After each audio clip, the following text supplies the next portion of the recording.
दोस्तों डेजर्ट रोज एजुकेशन के online platform पर आपका स्वागत है।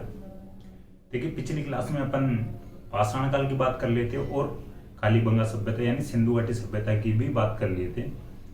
ठीक है, पाषाण काल के कुछ जो इम्पोर्टेंट स्थल थे या साइट्स थे उनकी बात कर लिए थे और उसके बाद में अपन बात किए थे सिंधु घाटी सभ्यता की। तो सिंधु घाटी सभ्यता में अपन मुख्य रूप से राजस्थान के जो संदर्भ में देखना चाहिए और या राजस्थान के संदर्भ में पढ़े थे तो कालीबंगा को पढ़े थे। ठीक है, आज अपन बात करेंगे एक जो और सभ्यता रह गई थी वो। देखिए कल जो क्लास थोड़ी लंबी हो जाती तो इसलिए नहीं किया। ताम्र पाषाण काल की एक सभ्यता है आहड़ सभ्यता, तो अपन उसकी आज बात करते हैं।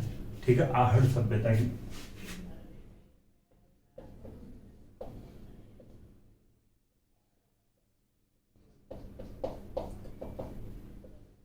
ठीक है, देखिए ये ताम्र पाषाण कालीन सभ्यता है जो आहड़ सभ्यता। इसकी स्थिति अगर अपन जानना चाहे तो इस जो ये वर्तमान में है उदयपुर डिस्ट्रिक्ट में। ठीक है, उदयपुर में जो आहड़ सभ्यता है, देखिए उदयपुर जिले में आयड़ या बेडस नदियों के किनारे पर है। आयड़ नदी को ही आगे बेडस नदी कहा गया है।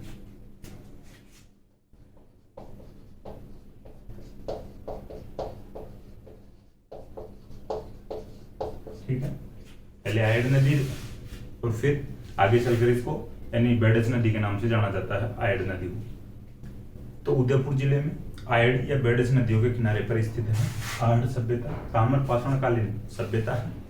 देखिए इसका जो प्राचीन नाम की बात करें और स्थानीय नाम दो अलग अलग प्रकार से ध्यान रखना होगा भाई। आहड़ तो इसका नाम प्रॉपर नाम है, इसका जो प्राचीन नाम है आघाटपुर के नाम से जाना जाता है प्राचीन।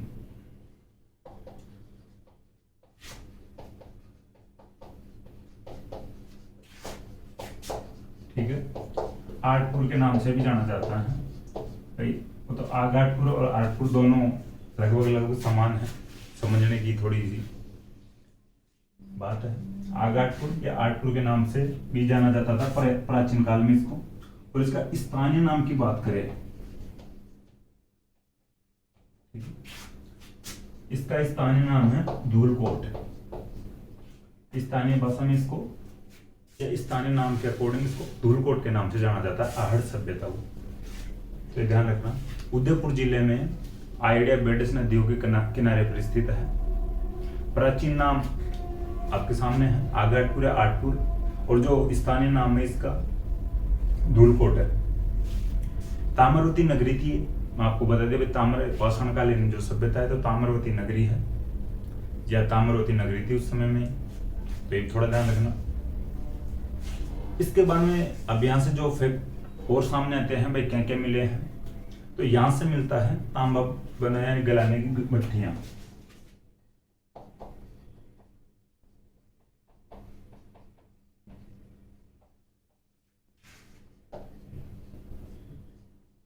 ठीक है, तांबा गलाने की भट्टी आहड़ सभ्यता से मिलती है, इसलिए इसको ताम्रवती नगरी भी कहते हैं। यहाँ से तांबा गलाने की भट्टियां मिलती है तो इसका यानी अनुमान लगाया गया यहाँ से भट्टियां मिली है तो तांबे का कार्य होता था, तांबे का काम होता था, यहाँ तांबा गलाने का काम होता था, तो इसके अनुसार इसको ताम्रवती नगरी भी कहा गया है। अब बात करते हैं इसकी खोज यानी उत्खनन करता की। ठीक है, देखिए खोजकर्ता और उत्खननकर्ता अलग अलग पढ़ना पड़ता है अपने को। तो पहले खोजकर्ता का मैं आपको नाम बताऊं, रतन चंद्र अग्रवाल इसकी खोज किए थे।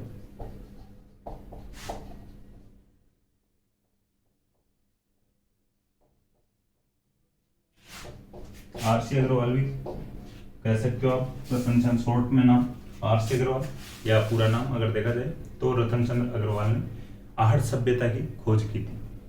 देखिए अब उत्खननकर्ताओं की बात करें तो उत्खननकर्ता भी थोड़ा ध्यान रख लेना, इंपॉर्टेंट बनते हैं जो आहड़ सभ्यता इंपॉर्टेंट है भी।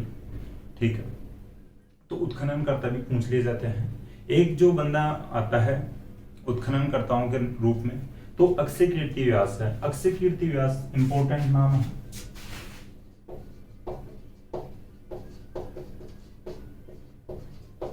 ठीक, देखिए अक्षय कीर्ति व्यास है, ये थोड़ा इंपॉर्टेंट है। हंसमुख धीरज सांकलिया भी इसके उत्खनन करता है। ठीक है, हंसमुख धीरज सांकलिया है जो गुजरात से थे। ठीक है, अक्षय कीर्ति व्यास, हंसमुख धीरज सांकलिया। हंसमुख धीरज सांकलिया थे जो गुजरात से थे। वी एन मिश्र, वीरेंद्र नाथ मिश्र अपन बात कर चुके हैं इनकी।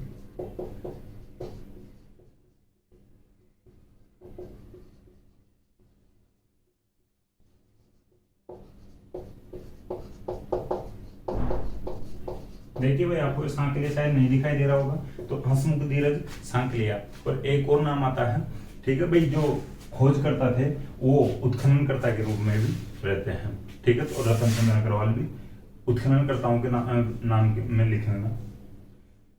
खोज रतन चंद्र अग्रवाल करते हैं और उत्खनन अक्षय कीर्ति व्यास, वी एन मिश्र, हंसमुख धीरज सांकलिया और रतन चंद्र अग्रवाल, ये चारों लोग मिलकर उत्खनन करते हैं। हालांकि अपने उत्खननकर्ता के रूप में इन चारों को नाम मिलता है, और भी कुछ हो सकते हैं, लेकिन इंपॉर्टेंट यही है, अक्षय कीर्ति व्यास, वी एन मिश्र, रतन चंद्र अग्रवाल और हंसमुख धीरज सांकलिया। हंसमुख धीरज सांकलिया गुजरात से थे। देखिए इसके बाद में अपन बात करते हैं यहां से, ठीक है, आहड़ सभ्यता से एक स्थान से 6-7 चूल्हे मिलते हैं एक साथ, ठीक है।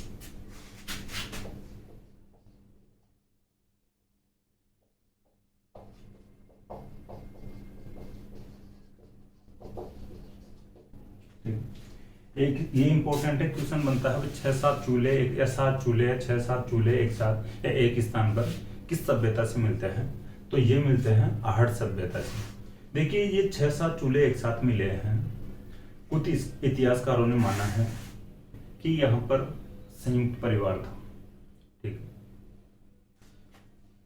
ये संयुक्त परिवार या सामूहिक भोज की जानकारी देते हैं इतिहासकारों के अनुसार। देखिए आप थोड़ा सोच के देखोगे, या किसी संयुक्त परिवार में कोई बंदा रह चुका है, किसी का जॉइंट यानी किसी की जॉइंट फैमिली है, तो एक बार सोच के देखना कि अगर जो परिवार संयुक्त रूप से रह रहा हो उसमें 6-7 चूल्हे मिल सकते हैं क्या, ठीक है। मुझे तो ऐसा नहीं लगता कि भाई जो कोई संयुक्त परिवार हो और उसमें 6-7 चूल्हे एक साथ मिल जाए। भाई जो परिवार अलग अलग रहेंगे तभी तो अलग अलग चूल्हे जलेंगे। संयुक्त परिवार का मतलब ही क्या हुआ? संयुक्त परिवार का मतलब तो यही हुआ कि भाई उनके चूल्हा एक जलेगा, एक जगह खाना बनेगा और वो संयुक्त परिवार रहेगा, सामूहिक भोज वही करेंगे। 6-7 चूल्हे होंगे तो अलग अलग होंगे, परिवार भी अलग अलग होंगे। हाँ ये थोड़ा सा हो सकता है कि भाई परिवार बड़ा हो और 6-7 चूल्हों पर पूरी फैमिली अलग अलग भाई खाना बना ले, भाई एक बने 2-3 लोग मिलके भाई रोटी बना ले, 2-3 लोग मिलके भाई सब्जी बना ले, तो ये थोड़ा जरूर हो सकता है। लेकिन मुझे नहीं लगता, बस संयुक्त परिवारों में एक साथ 6-7 चूल्हे मिल सकते हैं। लेकिन अपने को यहाँ पे पढ़ना पड़ता है और आपको भी लिखना पड़ेगा या पढ़ना पड़ेगा, तो एग्जाम में करना पड़ेगा। भाई आहड़ सभ्यता से एक स्थान से 6-7 चूल्हे मिले हैं और जो अपने को जानकारी देते हैं संयुक्त परिवार की या सामूहिक भोज की, ठीक है, तो ध्यान रखना। देखिए और फैक्ट अपन जानते हैं कि यहां से एक यूनानी सिक्का प्राप्त होता है, ठीक है, यहां से एक यूनानी सिक्का प्राप्त होता है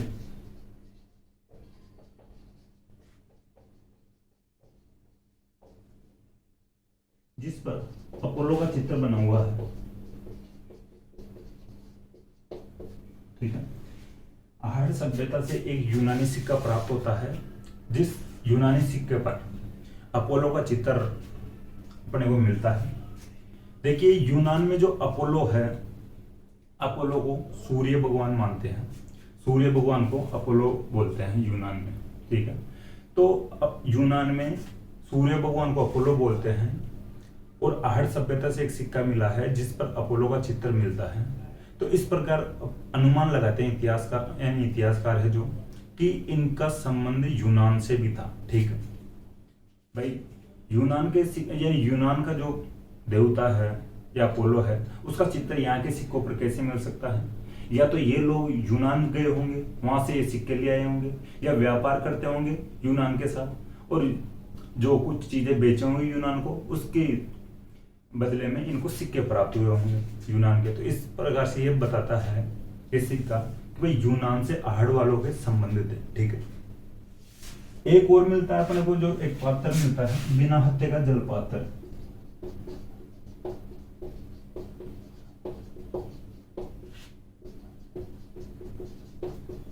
ठीक है। बिना हत्थे का जलपात्र मिलता है अपने को आहड़ सभ्यता से, जो ईरानी सभ्यता की जानकारी देता है। ये बिना हत्थे की जलपात्र इतिहासकारों के अनुसार, या इन्होंने थोड़ी रिसर्च की तो इनको जानकारी मिलती है कि भाई जो बिना हत्थे के जो जलपात्र है ईरान से रिलेटेड है, ईरान से संबंधित है। तो एक इनको बिना हत्थे का जलपात्र आहड़ से भी मिलता है, तो ईरानी सभ्यता की जानकारी देता है ये बिना हत्थे का जलपात्र। यहाँ से बांट भी प्राप्त होता है, जो तोलने वाले बांट होते हैं, ठीक है। उससे ऐसा पता चलता है, या इस बात का पता चलता है कि यहाँ के लोग व्यापार वाणिज्य में भी ध्यान देते थे कि भाई बांट से तोलने का काम होता था, और तो कोई खेलने का काम तो होता नहीं बांट से, तो बांट से तोलते थे। तो तोलते होंगे तो किसी चीज को तोल के या वेट देख कर देते होंगे, तो इससे आप अनुमान लगा सकते हैं कि भाई यहाँ के लोग व्यापार वाणिज्य में भी ध्यान देते थे। देखिए, और अपने को यहाँ से फैक्ट मिलते हैं, या फैक्ट अपने को पढ़ने पड़ते हैं, ये साक्ष्य जो मिले इतिहासकारों को कि बैल की मरण मूर्ति भी प्राप्त हुई है यहाँ से, ठीक है। आप लिख लेना, बैल की मरण मूर्ति भी प्राप्त हुई है, जिसे बनास का बैल कहा गया है। देखिए, बैल की मरण मूर्ति का मतलब मिट्टी से बनी मूर्ति। मिट्टी से बनी मूर्ति का मतलब है भाई ये बैल रखते थे। अब आप यह भी सोच सकते हो कि भाई गाय का यहाँ पे जिक्र नहीं किया गया है, बैल का किया गया है। लेकिन भाई बैल उस समय इंपॉर्टेंट थे। आज के टाइम में बैल को छोड़ दिया जाता है। जैसे गाय, यानी गाय जो बछड़े को जन्म देती है, अगर वो बैल होता है या नर बैल होता है या नर गाय होती है, एक प्रकार से भाई नर बछड़ा होता है, तो बैल बनता है आगे जाके, और उसको लावारिस छोड़ दिया जाता है। और जो मादा बछड़ा होता है गाय के, उसको पाल लिया जाता है गाय के रूप में। तो देखिए, उस समय में जो बैल होता था बहुत ही इंपॉर्टेंट होता था। क्यों इंपॉर्टेंट होता था? भाई कृषि की जाती थी, कृषि आधारित अर्थव्यवस्था थी, तो कृषि में हल जोतने के लिए बैल काम में लिया जाता था। आज तो ट्रैक्टर वगैरह जो और भी उपकरण आ गए हैं, मशीनें आ गई है, तो बैल उस समय पूजनीय होता था, ठीक है।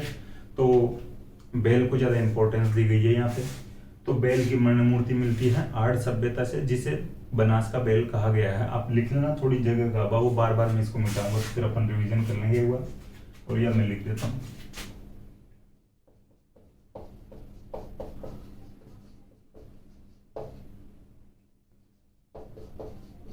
ब्रैकेट में लिख लेना, बनास का बैल कहा गया है बैल की मरण मूर्ति को। यहाँ से सील बट्टा भी प्राप्त होता है। सील बट्टा जो अपन चटनी पीसते हैं, ठीक है, सील बट्टा प्राप्त होता है। पत्थर पर जो मिर्च वगैरह पीसी जाती है उसको सील बट्टा बोलते हैं। भाई जो कोई पैसे वाले लोग हो, जिनका पाला नहीं पड़ा हो और जिनको पता नहीं हो, तो मैं बता देता हूँ, सील बट्टा उसको बोलते हैं। मिर्च पीसी जाती है, या गाँव में, यानी मिर्च तो भाई देखिए आजकल तो मिक्सी वगैरह में पीस ली जाती है ज्यादातर, लेकिन सील बट्टा भाई पत्थर पर मिर्च वगैरह पीसी जाती है। और भी कुछ जो चीजें पीस ली जाती है सील बट्टे पे पीसी जाती है, तो सील बट्टा भी यहाँ से प्राप्त होता है। देखिए, अब जो इम्पोर्टेंट फैक्ट थे वो मैं आपको बता चुका। एक शव भी प्राप्त हुआ यहाँ से, यानी कब्र प्राप्त हुई है, तो उसमें शव के साथ आभूषण दफनाने के भी साक्ष्य मिलते हैं आहड़ सभ्यता से। तो ये भी आप लिख लेना या थोड़ा ध्यान रखना, शव के साथ आभूषण दफनाने के भी साक्ष्य प्राप्त होते हैं। देखिए, आहड़ सभ्यता के कुछ अन्य केंद्र भी हैं। 3 केंद्र है आहड़ सभ्यता के, उनकी भी मैं आपको जानकारी बता देता हूँ। नाम याद रखना है, वो कहाँ पर है, और उनके जो खोजकर्ता या उत्खननकर्ता के नाम आप याद रख सकते हो। देखिए, एक आहड़ सभ्यता के अन्य केंद्रों में आप थोड़ा सा हेडिंग डाल के लिख लेना। एक तो गिलुंड राजसमंद है, ठीक है, गिलुंड जो स्थान है राजसमंद में है। देखिए, वी.आर. शिंदे और ब्रजवासी लाल और ग्रेगरी जो पोसल है, इसके जो उत्खनन करता रहते हैं, ठीक है। यानी गिलुंड राजसमंद वाला जो स्थान है आहड़ सभ्यता के अन्य केंद्रों में इंपॉर्टेंट है, गिलुंड राजसमंद। तो ये राजसमंद में आपको पता है, मैं यह बता दिया आपको, गिलुंड जो स्थान है राजसमंद में है। वी.एस. शिंदे, ब्रजवासी लाल और जो ये ग्रेगरी पोसल है, ये इसके उत्खनन करता रहते हैं, ठीक है। एक केंद्र हो गया जो आहड़ सभ्यता, और दूसरा जो मुख्य केंद्र है बालातल है, जो बालातल है जो उदयपुर में है, ठीक है। इसका उत्खनन करता है वी.एन. मिस्र, ठीक है, वी.एन. मिस्र, वीरेंद्रनाथ मिस्र, ये थोड़ा ध्यान रख लेना। और एक और जो ओजियाना है, ठीक है, ओजियाना भीलवाड़ा में है, ठीक है, इसका स्थान ध्यान रखना है, ओजियाना भीलवाड़ा में है। ये बी आर मीणा और आलोक त्रिपाठी इसका उत्खनन करते हैं, ठीक है, आलोक यानी आलोक त्रिपाठी और बी आर मीणा ओजियाना जो भीलवाड़ा में इसका उत्खनन करते हैं। ये 3 मुख्य केंद्र थे आहट सभ्यता के, ठीक है। भाई अन्य केंद्रों में आप लिख सकते हो गिलुंड राजसमंद, ठीक है, बालातल उदयपुर और ओजियाना भीलवाड़ा। देखिए ये ओजियाना भीलवाड़ा है, यहाँ से गाय की मूर्ति या गाय की मरण मूर्ति प्राप्त होती है, ठीक है, गाय की मरण मूर्ति प्राप्त होती है, तो ध्यान रखना। तो यह हो चुकी है अपनी आहट सभ्यता। वापस रिवीजन करें तो आहट सभ्यता उदयपुर में आयड और बेडस नदियों के किनारे पर स्थित है। प्राचीन नाम इसका आगाटपुर या आठपुर था। स्थानीय नाम इसका धूलकोट था।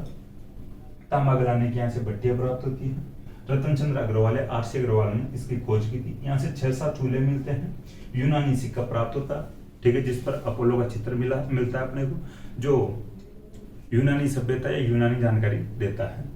अपोलो यूनान में सूर्य भगवान को बोलते हैं। इसके जो आहट सभ्यता के उत्खनन करता आरसी अग्रवाल, अक्षय कीर्ति व्यास, वी एन मिश्र और हंसमुख धीरज सांकलिया रहते हैं।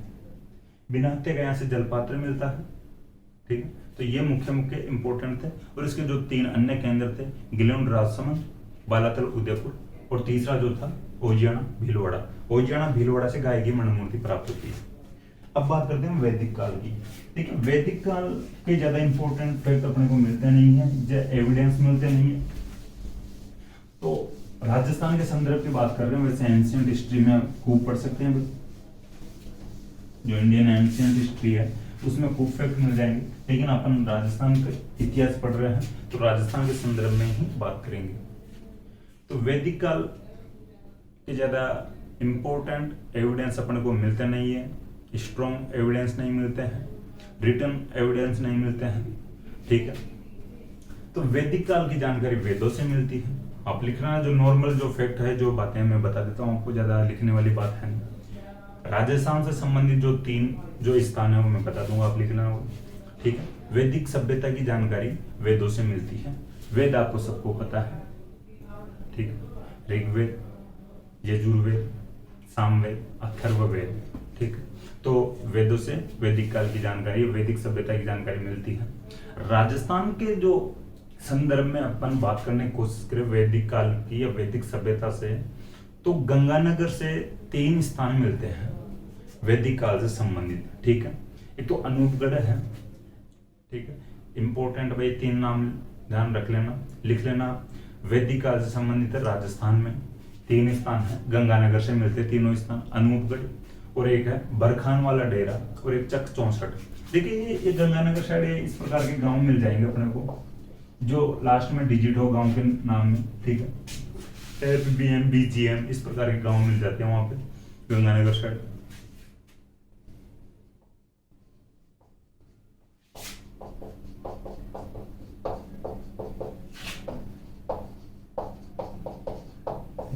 ये तीनों जो स्थान है गंगानगर में।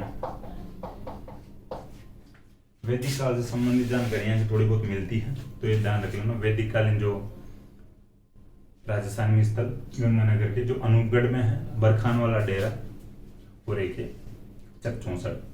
अब बात करते हैं भाई वैदिक काल के बाद में महाकाव्य काल भी आता है, महाकाव्य काल आता है, और महाकाव्य काल की भी थोड़ी सी जानकारी होनी चाहिए, लेकिन भाई ज्यादा इसके भी पुख्ता प्रमाण नहीं है राजस्थान के संदर्भ में अगर देखा जाए।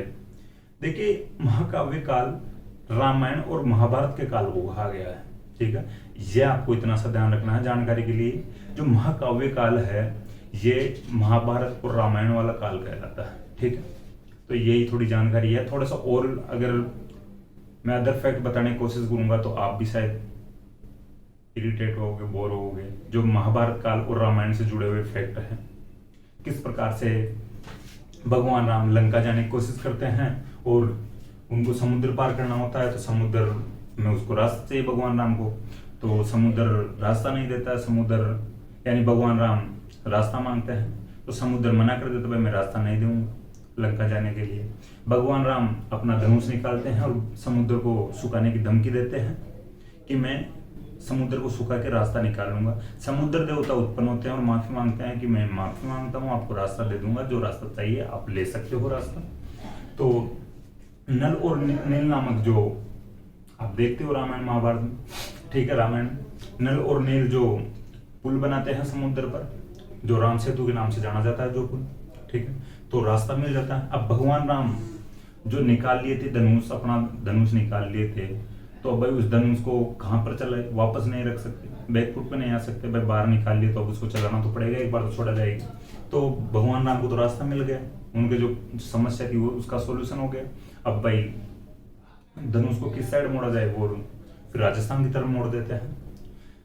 धनुष राजस्थान की तरफ छोड़ा गया, धनुष आके राजस्थान में गिरा।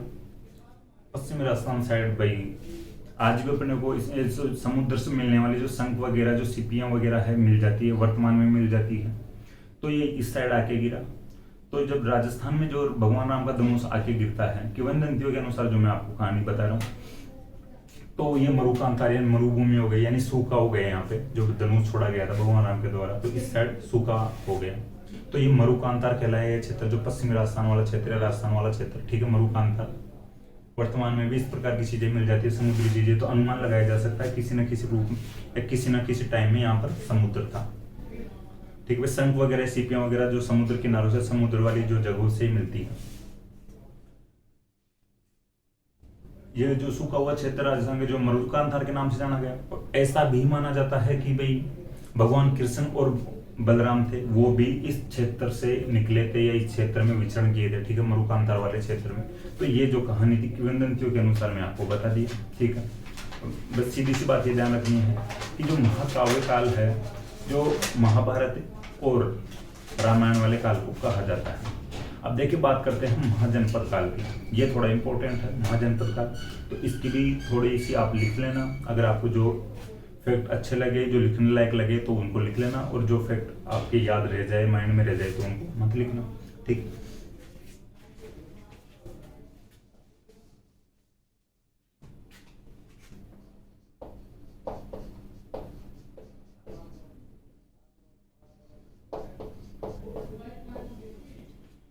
देखिए वैदिक काल में जो छोटे छोटे राज्य थे उनको जन कहा गया था, ठीक है। वैदिक काल में छोटे छोटे राज्यों को जन कहा गया था, तथा बाद में, ठीक है, कुछ समय यानी कालांतर में इनको जनपद कहा गया था।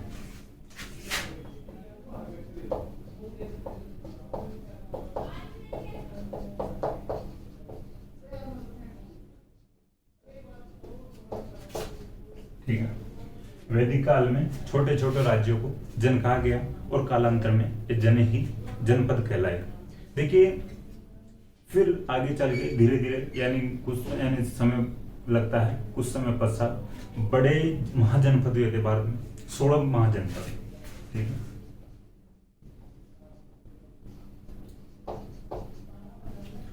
इंडियन एंशिएंट हिस्ट्री पढ़ते हैं अपन, भारत का प्राचीन काल पढ़ते हैं, भारत का प्राचीन इतिहास पढ़ते हैं, तब अपन पूरे जो बड़े जो 16 महाजनपद हुए हैं उनको पढ़ते हैं।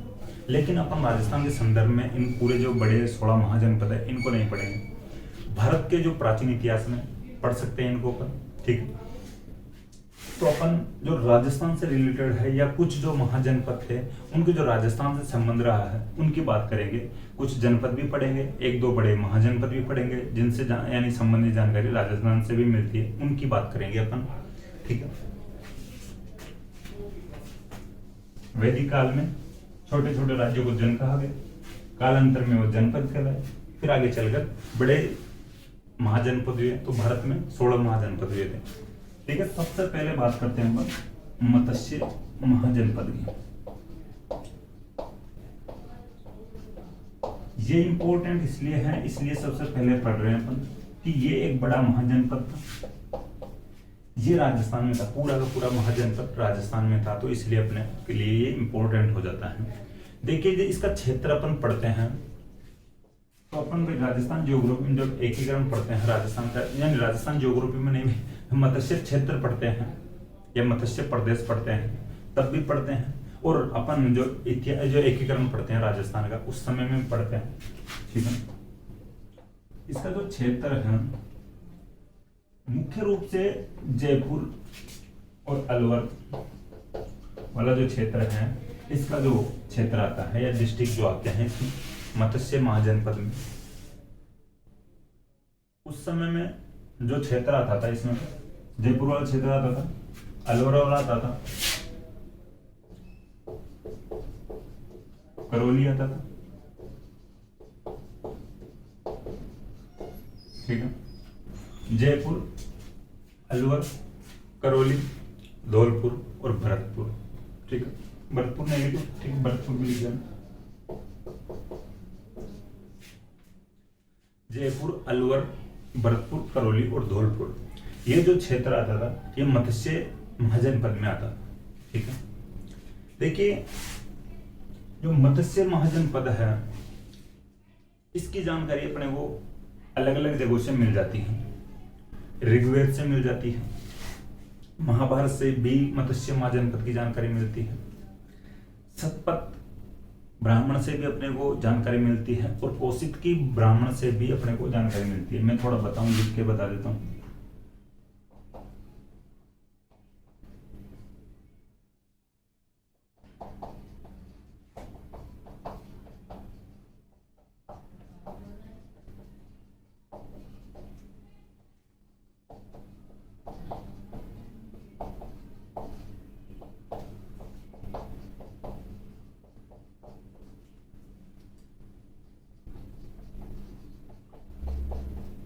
देखिए इन जो ये बड़े सामने है, ऋग्वेद, सतपथ, ब्राह्मण। देखिए ब्राह्मण जो साहित्य पढ़ते हैं अपन, एंशियंट हिस्ट्री इंडिया की में, तो ये है भाई सतपथ ब्राह्मण और कौशिक की ब्राह्मण। महाभारत से भी जानकारी मिलती है। देखिए जो सतपथ ब्राह्मण है, ये यजुर्वेद का ब्राह्मण है। अपन ब्राह्मण साहित्य पढ़ते हैं, तो ये सतपथ ब्राह्मण है जो यजुर्वेद का ब्राह्मण है, और कौशिक की ब्राह्मण है ये ऋग्वेद का ब्राह्मण है। तो एक प्रकार से अपने को यहाँ पे अलग से नहीं लिखना चाहिए, ठीक है, लेकिन फिर भी ये ऋग्वेद से तो मिलती ही मिलती है, लेकिन कौशिक की ब्राह्मण से मुख्यतः इसकी जानकारी मिलती है। ठीक है, तो ऋग्वेद वैदिक साहित्य अलग है और ब्राह्मण साहित्य, यानी जो वेद है इनके जो अलग अलग ब्राह्मण है या ब्राह्मण साहित्य पढ़ना पड़ता है अपने को, एंशियंट हिस्ट्री जो इंडिया की होती है उसमें। ठीक है, तो सतपथ ब्राह्मण है ये यजुर्वेद का ब्राह्मण है, और जो कौशिक की ब्राह्मण है ये ऋग्वेद का ब्राह्मण है। ठीक है, जो ऋग्वेद के दो ब्राह्मण हैं, ब्राह्मण साहित्य पढ़ते हैं ऋग्वेद के दो, ऐत्रेय और कौशिक की। ठीक है, ऋग्वेद के जो दो ब्राह्मण पढ़ते हैं, ऐत्रेय और कौशिक की, तो ये ध्यान रखना। महाभारत से भी जानकारी मिलती है। ये तो हो गई बात जानकारी की, भाई जानकारी कहाँ कहाँ से मिलती है।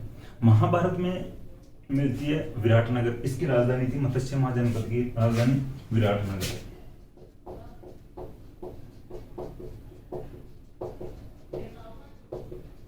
देखिए जो विराटनगर राजधानी थी, इसकी जानकारी भी महाभारत से मिलती है, और विराटनगर में राजा विराट का शासन रहा था। ठीक है, विराटनगर जो राजधानी थी इसकी जानकारी मिलती है महाभारत से। महाभारत के अनुसार राजा विराट विराटनगर का राजा था।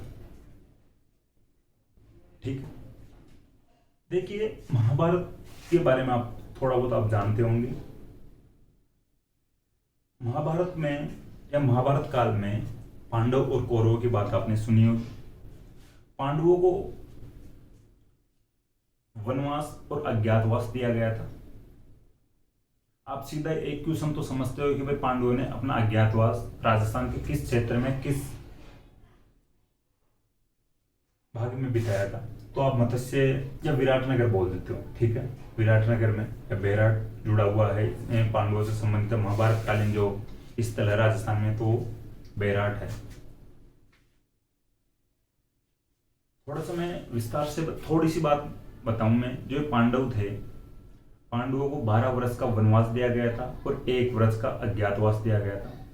पांडव 12 वर्ष के वनवास को कहीं पर भी काट सकते थे या कहीं पर भी निकाल सकते, यानी भाई जंगलों में, वनवास का मतलब होता है जंगलों में निवास कर सकते थे 12 वर्ष तक, कोई दिक्कत नहीं थी, भाई वनों में विचरण करो 12 वर्ष तक। लेकिन अज्ञातवास का मतलब यह था कि वे पांडव 1 वर्ष का अज्ञातवास करेंगे, उस समय उनको कोई भी नहीं देखना चाहिए। अगर उनको कोई देख लेता है भाई ये पांडव है, कोई जान जाता है, भाई जानना नहीं चाहिए कोई, ठीक है, पहचानना नहीं चाहिए अज्ञातवास के दौरान। 12 वर्ष का वनवास तो खुद काट लो कैसे वनों में, लेकिन अज्ञातवास के दौरान कोई पहचानना नहीं चाहिए उनको। तो वे अलग अलग रूप धारण करके आते हैं, ठीक है, अपन ज्यादा डीपली नहीं जाएंगे। तो ये जो पांडव थे अलग अलग रूप धारण करके आते हैं और विराट नगर के जो राजा विराट के पास आते हैं। कोई रसोइया बन जाता है, कोई इनकी बेटी जो राजा विराट की बेटी का डांसर बन जाता है, भाई डांस सिखाने वाला गुरु बन जाता है, जैसे अर्जुन डांस सिखाने वाला गुरु बन गया था राजा विराट की बेटी का, ठीक है। अर्जुन भाई नपुंसक का रूप बना लेते हैं और राजा विराट की बेटी को डांस सिखाते हैं। और जो और पांडव जो थे अलग अलग रूप बना लेते हैं, कोई गाय चराता है, कोई जो रसोइया बन जाता है, ठीक है। तो ये 1 वर्ष का अज्ञातवास यहाँ पे गाड़ते हैं विराट नगर में, तो ये ध्यान रखना थोड़ा। इसलिए विराट नगर या बेराट महाभारत कालीन जो स्थल है या महाभारत काल से संबंधित स्थल है, ठीक है। ये भी मैं आपको बता दिया, विराट नगर में राजा विराट का शासन रहा था, महाभारत काल से जानकारी मिलती है। देखिए एक जो जनपद है, छोटा जनपद है, उसकी बात अपन लास्ट में करते हैं, लेकिन अलवर वाला जो क्षेत्र पढ़ रहे हैं अपन इसी से रिलेटेड है, तो अपन यहीं पे बात कर लेते हैं। एक फैक्ट है साल्व जनपद,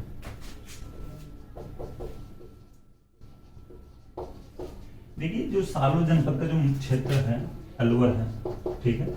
ओनली एक फैक्ट है, साल्व जनपद अलवर में था।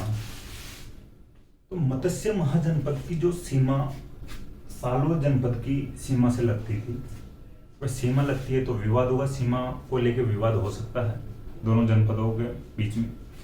तो मत्स्य महाजनपद का जो विवाद था साल्व जनपद से, ठीक है। तो ये यहीं पर आप देख लेना, साल्व जनपद भी अलवर में और मत्स्य महाजनपद वह जो इन क्षेत्रों में था, ठीक है। अब बात करते हैं सूरसेन महाजनपद की।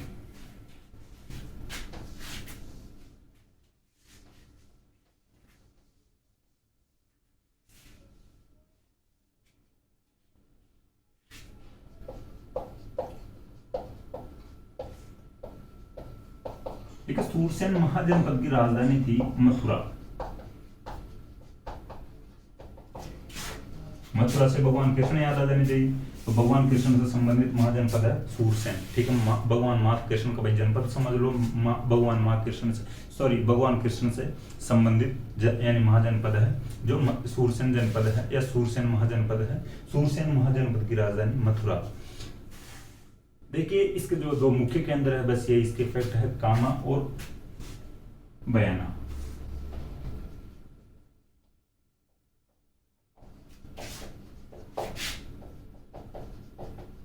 ठीक है, ये राजस्थान में भरतपुर, कामा और जो बयाना भरतपुर में। तो ये दो मुख्य केंद्र है सूरसेन महाजनपद के। भगवान कृष्ण से संबंधित महाजनपद है, राजधानी इसकी मथुरा थी। अब बात करते हैं कुरु महाजनपद की। कुरु महाजनपद की जो राजधानी इंद्रप्रस्थ थी और अलवर का उत्तरी भाग इसका क्षेत्र था।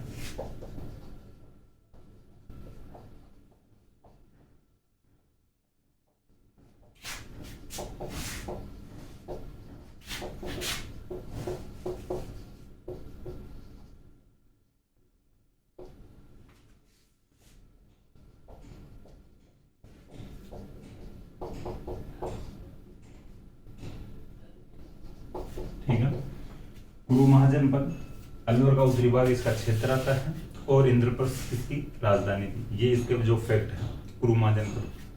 बात करते हैं सिवी महाजनपद। देखिए सिवी जो जनपद था, ठीक है, जनपद था,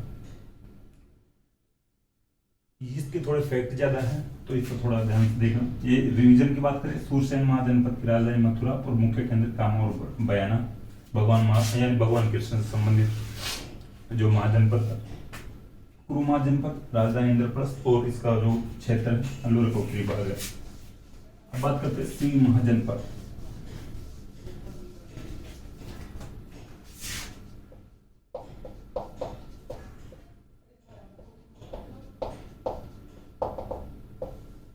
इसका जो क्षेत्र आता है मुख्यतः चित्तौड़ के आसपास वाला क्षेत्र आता है।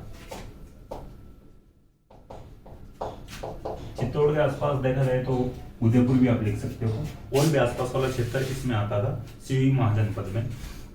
ठीक है, चित्तौड़ के आसपास वाला क्षेत्र, तो चित्तौड़ के आसपास में उदयपुर भी और भी जो डिस्ट्रिक्ट ले सकते हो, लेकिन मुख्यतः चित्तौड़गढ़। ठीक, देखिए इसकी जो राजधानी थी कैपिटल माध्यमिका। ठीक है, वर्तमान में माध्यमिका नगरी के नाम से भी जाना जाता है। ठीक, चित्तौड़ के आसपास वाला क्षेत्र सिवनी महाजनपद में आता था। इसकी जो राजधानी थी माध्यमिका को वर्तमान में नगरी के नाम से भी जाना जाता है। इसकी जानकारी भी अलग अलग जगह से मिलती है अपने को।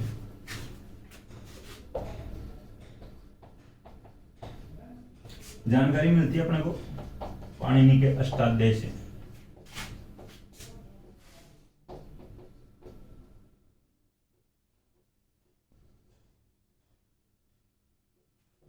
ठीक है, पाणिनि के अष्टाध्यायी से अपने को जानकारी मिलती है। पतंजलि के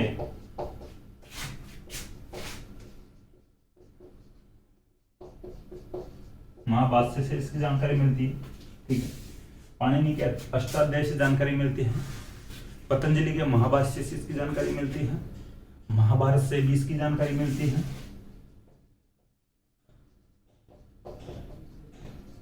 ठीक है, तो इन जगहों से अपने को इसकी जानकारी मिलती है माध्यमिक यानी सिवनी जनपद की। देखिए, पाणिनि के अष्टाध्यायी से जानकारी मिलती है, पतंजलि के महाभाष्य से जानकारी मिलती है। थोड़ा कंफ्यूजन मत हो जाना, एक फैक्ट बताने की कोशिश करूं। जो ये महाभाष्य पतंजलि का महाभाष्य है, ये अष्टाध्यायी पर आधारित है। ठीक है, पतंजलि का जो महाभाष्य है अष्टाध्यायी पर आधारित है।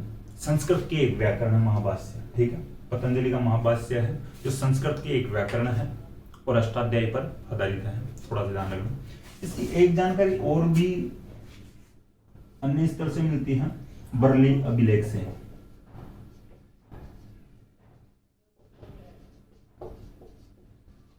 ये बरली का अभिलेख मिलता है अजमेर से।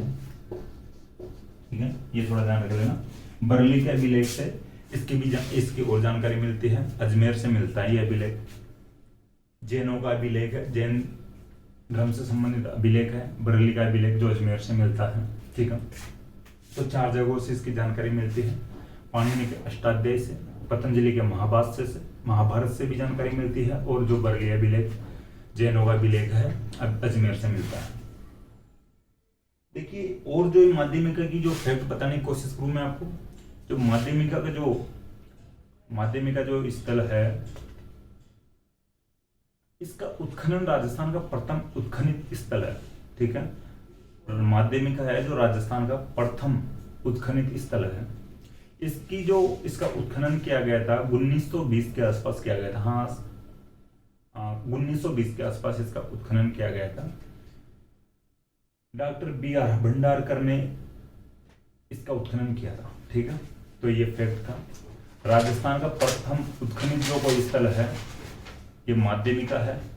इसका जो उत्खनन किया था डॉक्टर B.R. भंडारकर ने किया था 1920 के आसपास।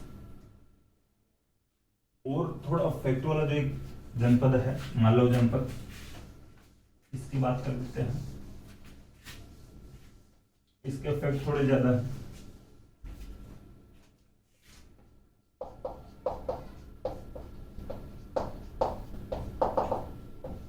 ठीक है, इसका जो क्षेत्र आता है जयपुर और टोंक वाला क्षेत्र आता है। ठीक है, जयपुर और टोंक वाला जो क्षेत्र आता है मालव जनपद में आता है।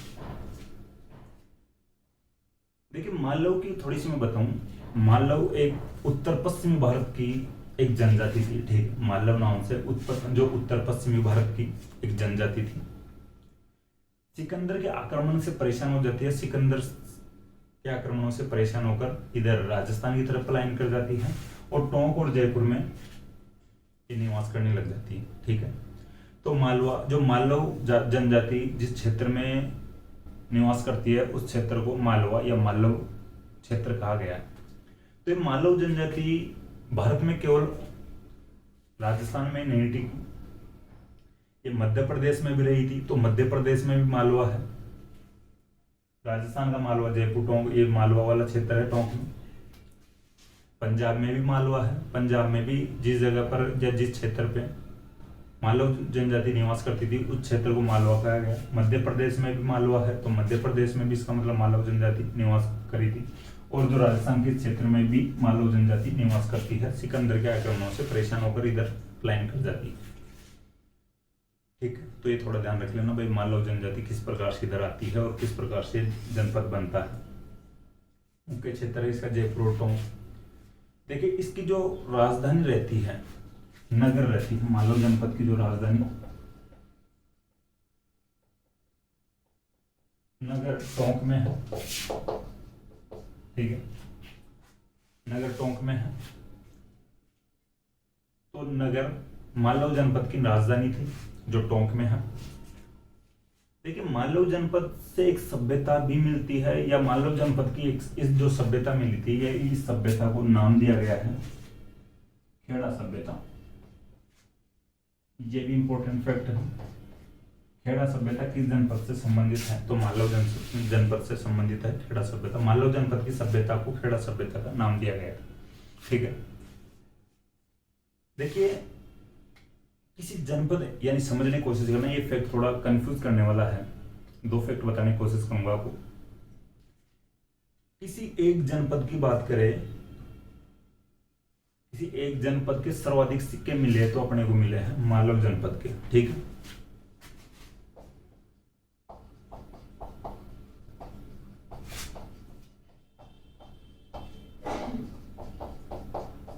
सर्वाधिक सिक्के प्राप्त होते हैं मालव जनपद के।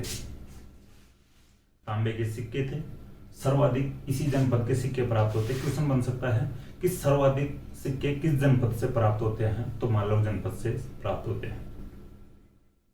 ठीक है, देखिए, यानी टोंक में ही एक और क्षेत्र है, या एक और स्थल है, या एक और स्थान है, रेड। ठीक, ये टोंक में ही है, यहां से सर्वाधिक सिक्के प्राप्त होते हैं। आप समझना, थोड़ा कंफ्यूज मत होना। किसी जनपद के सर्वाधिक सिक्के प्राप्त होते हैं मालव जनपद के। ओवरऑल सर्वाधिक सिक्के प्राप्त होते हैं। ठीक है, ओवरऑल सर्वाधिक सिक्के प्राप्त होते हैं रेड से। सर्वाधिक सिक्के एक जनपद के, मालव जनपद के। ओवरऑल सर्वाधिक सिक्के प्राप्त होते हैं रेड से। जनपद ये है, ये एक क्षेत्र है टोंक का, ये एक स्थान है, सर्वाधिक सिक्के यहां से प्राप्त होते हैं। लेकिन इसमें अलग अलग क्षेत्रों के सिक्के थे, न कि मालव जनपद के ही थे।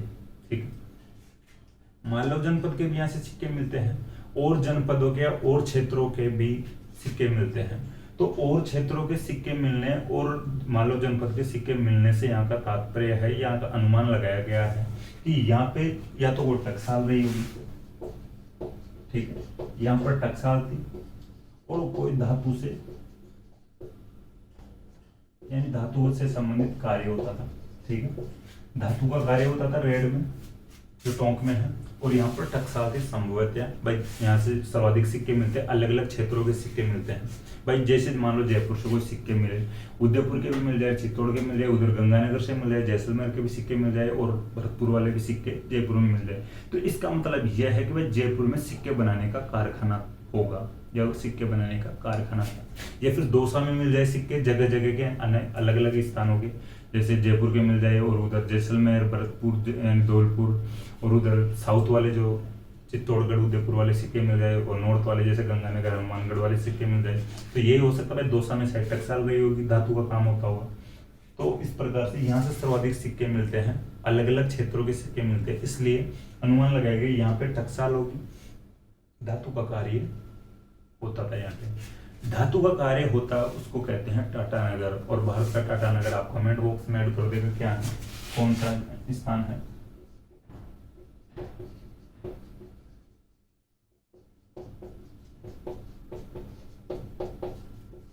ठीक है, राजस्थान का टाटानगर जो रेड है, इसको कहते हैं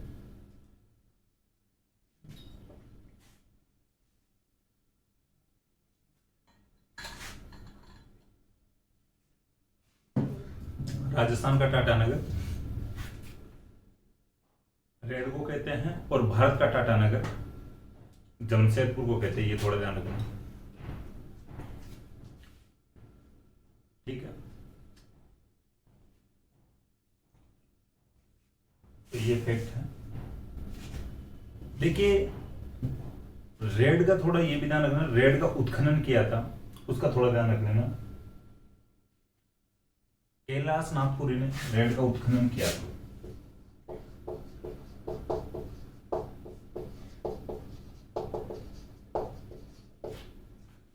देखिए मैं अब बता रहा हूँ, राजस्थान का टाटानगर, इसको प्राचीन भारत का टाटानगर भी कह सकते हैं, राजस्थान का टाटानगर भी कह सकते हैं। थोड़ा देर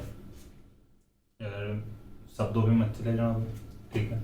फिर वर्तमान में जो भारत का टाटानगर कहलाता है जमशेदपुर कहलाता है। प्राचीन भारत का टाटानगर रेड को कह सकते हैं, और राजस्थान का टाटानगर भी रेड को कह सकते हैं। रेड का उत्खनन किया था कैलाश नागपुरी ने किया था, ठीक है। ये बात हो गई मालव जनपद की। फैक्ट ज्यादा थे, समझने वाले फैक्ट। अब जो बात करते हैं योद्धे जनपद की, इसके रिवीजन की बात करें, जयपुर और टोंक वाला क्षेत्र है, मालव जनपद में आता था। राजधानी नगर जो टोंक में, ठीक। खेड़ा, ये जो मालव जनपद की सभ्यता को खेड़ा सभ्यता कहा गया है। सर्वाधिक सिक्के प्राप्त होते हैं मालव जनपद के। रेड से भी सर्वाधिक सिक्के प्राप्त होते हैं, लेकिन अलग अलग क्षेत्रों के सिक्के प्राप्त होते हैं। संभवतः टकसाल का कार्य होता था यहाँ पे, सिक्के डालने की जो स्थान होता था उसको टकसाल कहते हैं। ये भी थोड़ा समझने की बात है, थोड़ा ध्यान रख लेना। फिर टकसाल क्या होती है, जयपुर में भी एक टकसाल, जब बड़ी चौपड़ से थोड़ा नीचे उतरते हैं उसको बोलते हैं चांदी की टकसाल, ठीक है। तो थोड़ा ध्यान रखना, यहाँ पे शायद चांदी के सिक्के डाल, शायद क्या भाई, चांदी के सिक्के डालने का काम किया जाता है राजाओं के टाइम में, तो टकसाल कहते हैं। राजस्थान का टाटानगर या प्राचीन भारत का टाटानगर कह सकते हैं, कैलाश नागपुरी ने रेड का उत्खनन किया था। अब बात करते हैं योद्धे जनपद की। योद्धे जनपद है उत्तरी राजस्थान वाला जो क्षेत्र है।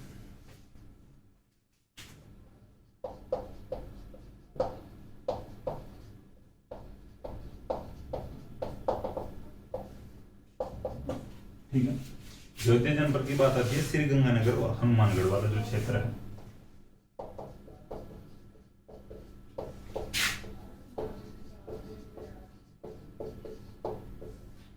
गंगानगर हनुमानगढ़ वाला जो क्षेत्र है योद्धे जनपद में आता है। देखिए जो योद्धे जनपद है, इसकी जानकारी मिलती है अपने को कि योद्धे जनपद के जो लोग थे, योद्धे जनपद ने कुषाणों की शक्ति को नियंत्रित किया था या कुषाणों को हराया था।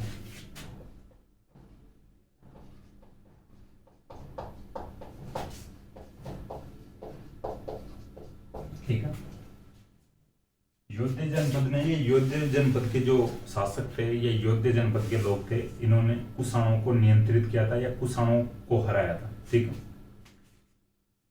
कुषाणों को हराने वाली जो जानकारी अपने को मिलती है योद्धे जनपद के द्वारा, कुषाणों को हराने वाली जानकारी मिलती है अपने को, वो मिलती है जूनागढ़ अभिलेख से। ठीक है, गुजरात का एक राजा था, गुजरात में जगह पड़ती है जूनागढ़, उसको गिरनार भी कहते हैं। शक वंश का राजा था। ठीक है, रुद्रदामन उस राजा का नाम था। ये जगह जगह पर अपने को पढ़ने को मिल जाता है, और ये इंपॉर्टेंट फैक्ट है जूनागढ़ वाला। राजस्थान के संदर्भ में शायद कम है इंपॉर्टेंट, लेकिन एंशियंट हिस्ट्री अपन पढ़ते हैं, वहां पर इसकी जगह जगह पर जानकारी मिलती है। जूनागढ़ अभिलेख की, सुदर्शन झील का पुनः निर्माण वगैरह निर्माण, सुदर्शन झील की जानकारी मिलती है जो जूनागढ़ अभिलेख से ही मिलती है, तो इसका थोड़ा सा ध्यान रख लेना। जूनागढ़ अभिलेख गुजरात के जूनागढ़ रियासत या गिरनार रियासत का जो राजा था रुद्रदामन, शकवंश का राजा था, उसके द्वारा लगवाया गया अभिलेख है। इस अभिलेख से योद्धियों की जानकारी मिलती है कि योद्धे कुषाणों को हराते हैं। और यह जो राजा है रुद्रदामन, इसका कहना है या इसका मानना है कि योद्धे जो लोग हैं, योद्धे जनपद है, ये कुषाणों को हराते हैं लेकिन मेरे से आकर हार जाते हैं। ये इनकी प्रशंसा करता है रुद्रदामन योद्धियों की, और फिर लास्ट में इनकी उतार भी देता है। कि कुषाणों को तो हरा देते हैं लेकिन मेरे पास आकर हार जाते हैं, इनको मैं हरा रहा हूँ। तो थोड़ा ध्यान रखना, ये वाली जानकारी मिलती है योद्धा द्वारा कुषाणों को हराने की शक राजा रुद्रदामन के गिरनार या जूनागढ़ अभिलेख यानी अभिलेख से मिलती है। ये फैक्ट दो और जनपद की बात करूं, ज्यादा फैक्ट नहीं है, अर्जुनायन जनपद और राजन्य जनपद।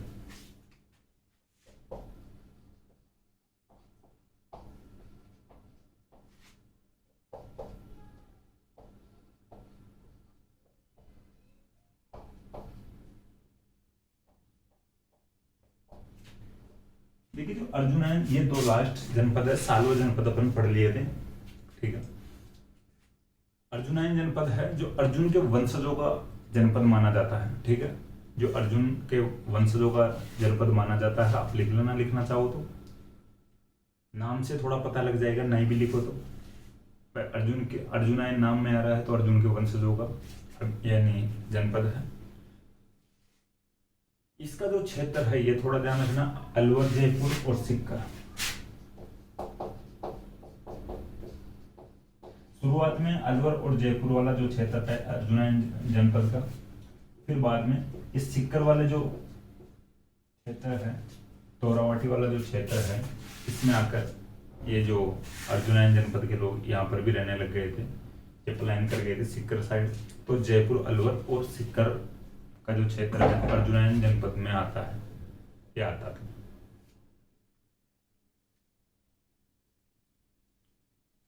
देखिए ये जो जयपुर वाला जो फैक्ट है ये थोड़ा गलत है, ये शायद अपन गलती से लिख लिए, ये भरतपुर है यहाँ पे, अलवर और भरतपुर, ठीक है भाई। वही बात आ गई माइंड में, जो जयपुर सिक्कर यानी भाई जयपुर के पास में भाई सिक्कर पड़ता है, और अपन पहले शायद अपन बात कर चुके हैं प्रजामंडलों के दौरान भाई जयपुर में ही आता था, जयपुर प्रजामंडल में ही आता था पहले सिक्कर वाला जो क्षेत्र था, वो थोड़ी माइंड कर गई बात, ठीक है। लेकिन जो ये अर्जुनायन जो जनपद है, अलवर, भरतपुर और सिक्कर वाला जो क्षेत्र ये आता था।